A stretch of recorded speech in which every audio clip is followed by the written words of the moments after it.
Welcome back to Liz's lovely allotment. Now, if there's one flower that I have to grow on the allotment every year, it's sweet peas.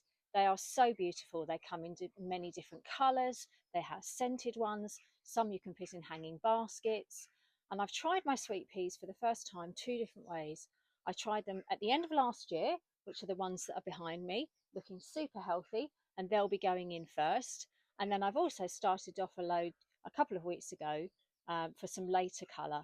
So I'm just going to show you how I start my sweet peas in order to maximise the viability of the seed and not waste my time on seed that's never going to grow. The way I start my sweet pea seed is the same for all. So they'll be soaked in warm water overnight in a plastic container, and then the next day I'll drain off that water. I'll soak some kitchen roll in water, and then I'll pop the seed in a plastic box. If I'm growing several different varieties, then I'll write the name of the seed on the top of the box, name of the variety, and then I'll pop them in a warm place and keep an eye on them every couple of days to see what they're doing. Now, any seed that's not going to grow, that's not viable, will normally go mouldy and turn to mush for sweet peas.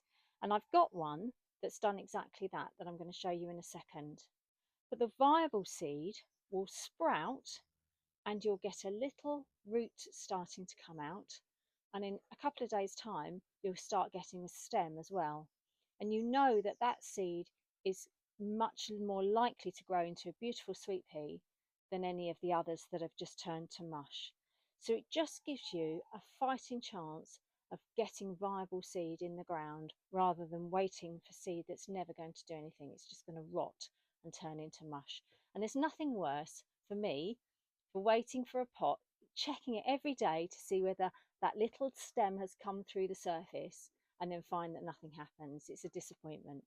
So I have three boxes of ones that I've been keeping an eye on, and this is the last few stragglers of seed that wasn't really doing much. Okay, so this one called Scent Infusion, I've planted most of them, but these two were just left that I wanted to then have a look at. And this is one that I was saying about they turn to mush.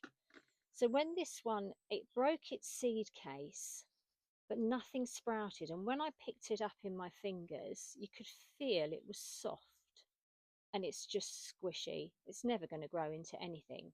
So I would have put that in the ground and been waiting for it to grow, and nothing would have ever happened.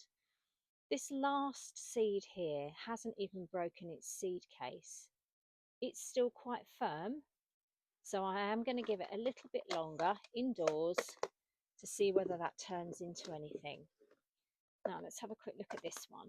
Okay, so this one has got some interesting stuff going on here. This has gone mouldy, which makes me think that that's probably soft. It's feeling a little bit squishy. So I don't think that's going to do anything. But this one has broken its seed case and looks like it could be putting out a root. And this one definitely has. So you can just see there a little tip, and it's just beginning to put out a root. So that one I would give a go at as being a viable seed.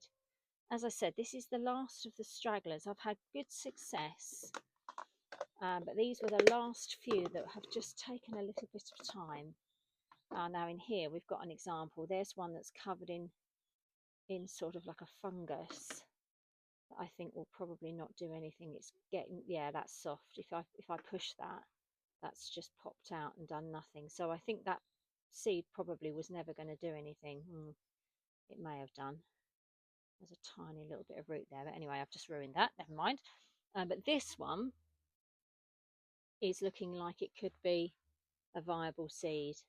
I will fill a 7 centimetre pot with compost, one sort of this size, and just pop 3 holes in the soil, pop the seed in, and then I just leave it in the cool of the polytunnel, which gets nice and warm during the day, and let it do its thing. Yeah, I mean, that's definitely a seed that is worth planting. These are the sweet peas that I started off in October of last year. So they had exactly the same treatment. They went in the warm kitchen, and once they'd sprouted, I popped 3 seeds in a pot and left them out in the greenhouse. Now they've had no really special attention over the winter.